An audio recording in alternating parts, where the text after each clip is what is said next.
University of Texas fans. Every October, road signs take on a new meaning. The word Dallas on those green and white signs means something different. It means the Red River Shootout is coming. This is the driveway to Dallas for Sooner fans. All week, expectations keep rising. The media is in a frenzy. Players are interviewed time and time again. The same question asked over and over and over, and they all pertain to one thing: are you going to win? Well, it's that time again. The time is drawing nearer for another Red River Shootout, the 95th in this storied rivalry, one of the greatest college football games in the country. Coming up on Inside Sooner Football with Bob Stoops.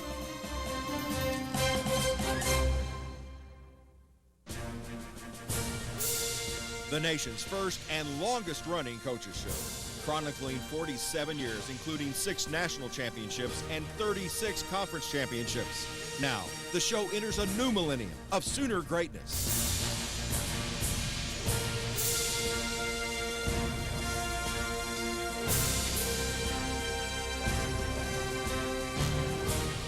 Inside Sooner Football with Bob Stoops.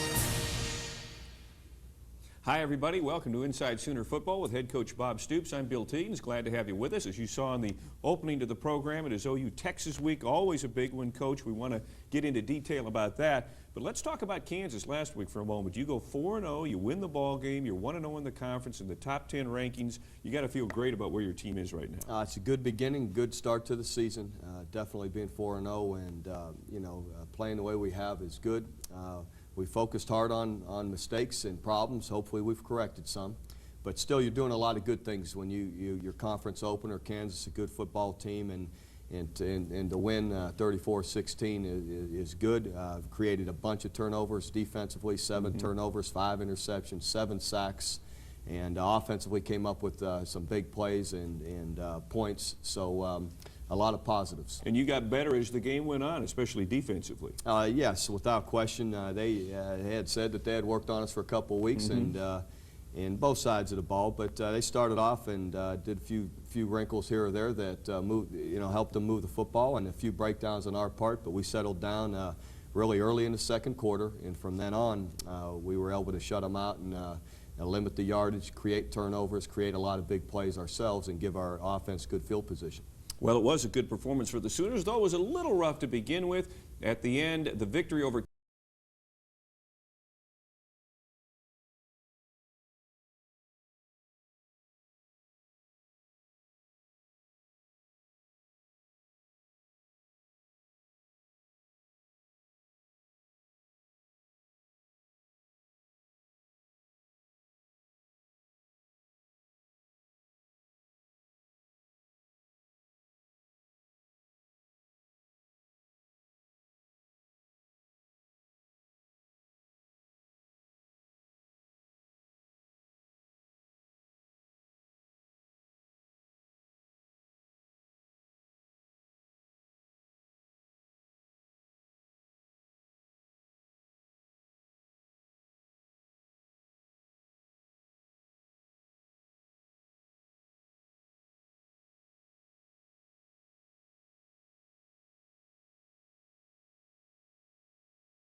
fell behind at home for the first time since you're a head coach here at Oklahoma. You have to be happy with the guys responded on that. Really was pleased with the way our players and coaches responded. I was glad we had some adversity.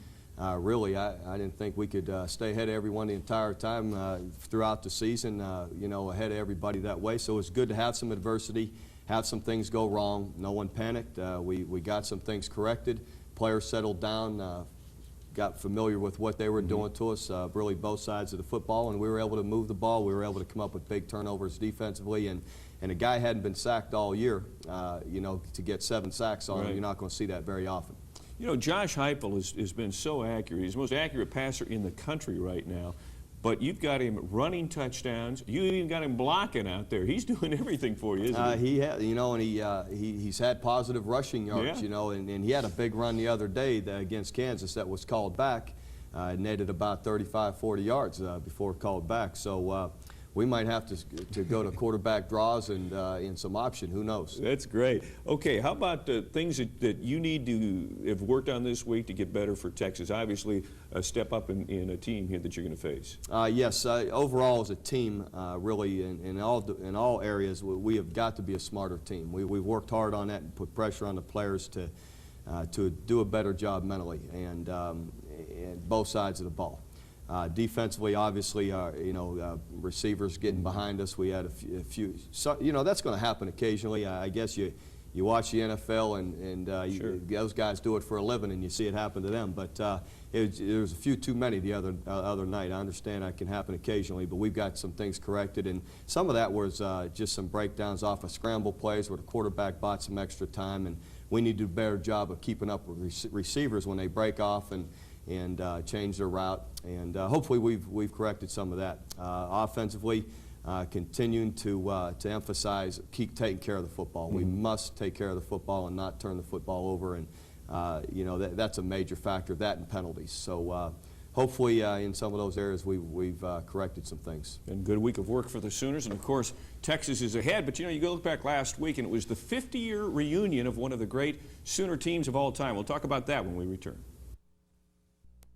Welcome back. The Sooners have 6 national champions in college football, but it all started with the first one way back in 1950. Here's Steve Newman. 50 years ago this season, the Sooners were beginning the year on a 21-game winning streak, 21 wins in a row, but yet Oklahoma had yet to win its first national championship. That 1950 squad was on a mission to gain that first coveted crown. Flash forward 50 years. To between the first and second quarters of the Kansas game. Members of that 1950 squad were recognized and received a huge ovation from the crowd for winning the first national championship at Oklahoma. It was a weekend of celebration and remembering, a weekend of a close group coming together once again. Ladies and gentlemen, standing in the south end zone are members of OU's first national championship football team. The 1950 Sooners under legendary coach Bud Wilkinson finished with a 10-1 record and a 5th consecutive Big 7 Conference championship. Today.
From Heisman Trophy winner Billy Vessels to a walk-on third-string fullback, that 1950 squad was a together team.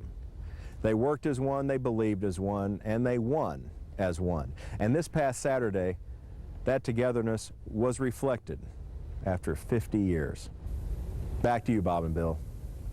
Coach, that's impressive. Anytime you have so many national champions. I think you've had 4 of these reunions since you've been back here. But what effect does it have on the players of today? Do they realize what they're seeing when they meet these people? Sure they do, and they're excited about it. And a lot of schools just have back conference championship teams. Yeah. We have, seems like a reunion every other week for national championship teams, and that's special. And it's so good to see players out there like Billy Vessels, Claude Arnold, and I remember this summer reading Bud Wilkinson's book and hearing and reading about so many of those players and what a great team that was. I would think that would be inspirational even to you and the rest of the coaches to get to talk to these guys. Sure it is. You know, there's a lot of value in learning and what their team was like and how Coach Wilkinson went about coaching them, and that's why it was great for me reading the book this summer. And Bud Wilkinson was way ahead of his time in coaching, obviously, and in reading the book, it comes out, and it's really easy to see what a great coach he was. And why he was so successful. Well, of course, this is OU Texas Week, and we're going to take a break, come back and talk about that. Also, a look back at another great OU Texas matchup of a few years ago when Inside Sooner Football with Bob Stoops continues. And welcome back to Inside Sooner Football with Bob Stoops. Coach, you play the Texas Longhorns this week. It's obviously one of the biggest weeks of the season for fans and the media. Do you change anything this week as far as your approach to things? Maybe not with your team as much as with how you're dealing with everything else? No, it's really been managed pretty much like most weeks. I'm probably a little more excited like everybody else, but you have to manage that. You have to continue to keep in your routine to make sure that you're prepared, make sure that your players are prepared. So you just have to manage the media a little bit more, but it's been a good week, and I feel like we are prepared to play. You've been involved in a lot of great rivalries in your playing and coaching career. How does this one stack up? Right at the top with the rest of them? Sure. Actually, it tops all of them now that I'm the head football coach. But I think it's wherever you're at, that rivalry at that time is the biggest one there is. And obviously, being the head football coach here at Oklahoma, nothing can top this, and I'm excited about it. And it's the best in college football when you go down there in the Cotton Bowl and you see that atmosphere and you know, getting ready to play in that kind of environment is just a lot of fun. Well, I'll tell you what, we're going to talk more about the Texas Longhorns and the matchups coming up this week. But first of all, let's go back a quarter of a century when the Sooners had a pretty tight fit. That's this week's meeting in the past. October 11th, 1975. The Sooners had not lost on the field for 33 straight games. This game against Texas would not be one for the faint of heart. Mickey Spillane would have been proud to write this plot, including a feud between Darrell Royal and Barry Switzer. When the game finally got underway, Oklahoma jumped on the horns quickly, including this fumble recovery in the end zone by Michael Phillips. The Sooners were ahead 10-0.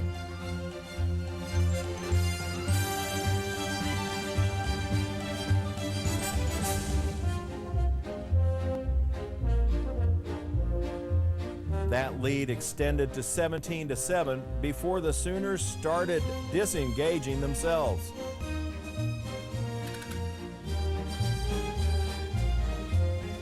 Fumbles and miscues hurt Oklahoma. And in the fourth quarter, Texas came roaring back with 10 points to tie it at 17.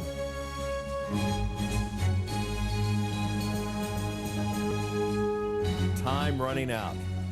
Oklahoma on its final offensive drive. The ball at the 33-yard line. What would be the call? How about fullback off left tackle? Horace Ivory, 33 yards to the end zone, giving Oklahoma a 24-17 victory in this Red River Shootout meeting in the past.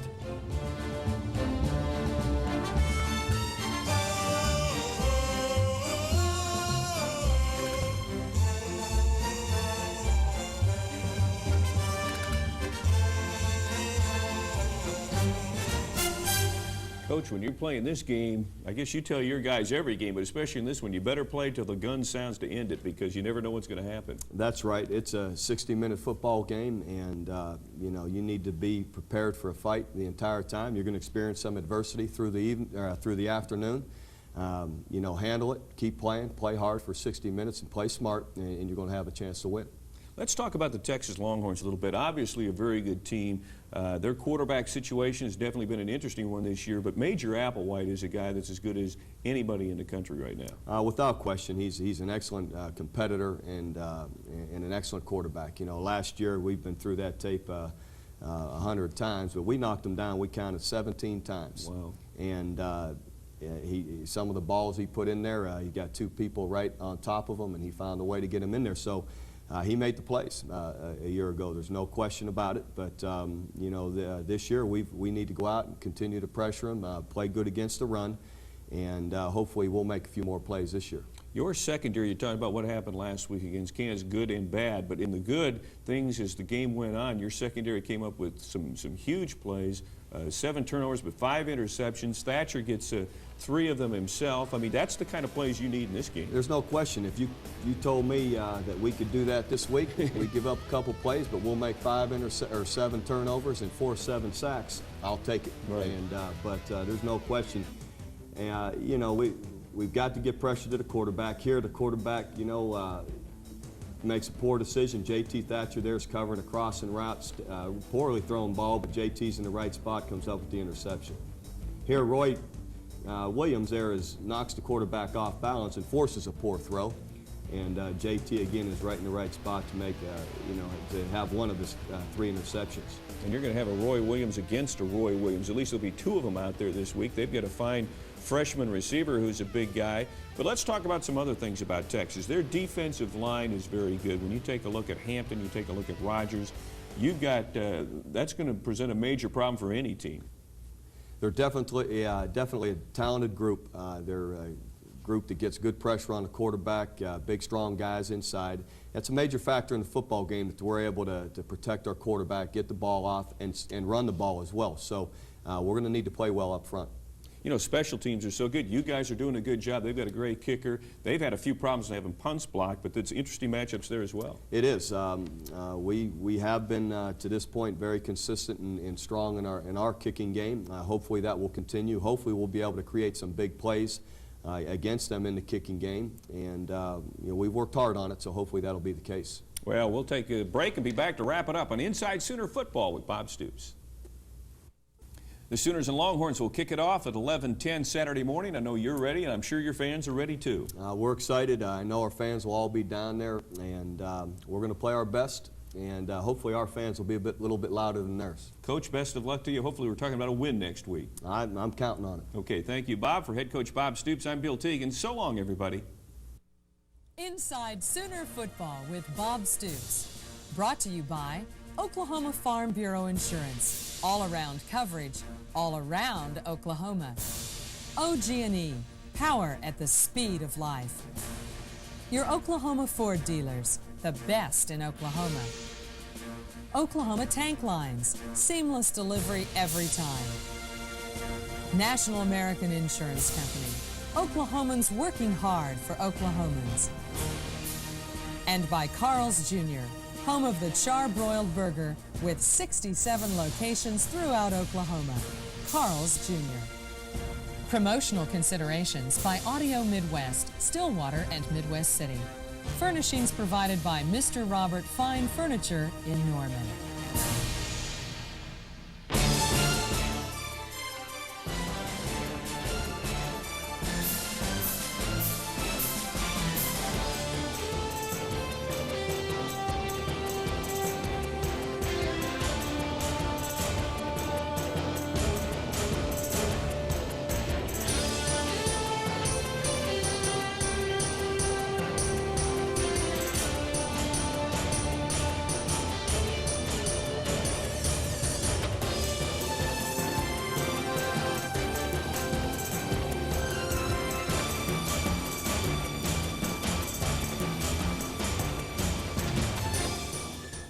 This has been a Sooner Vision presentation for the Sooner Sports Network.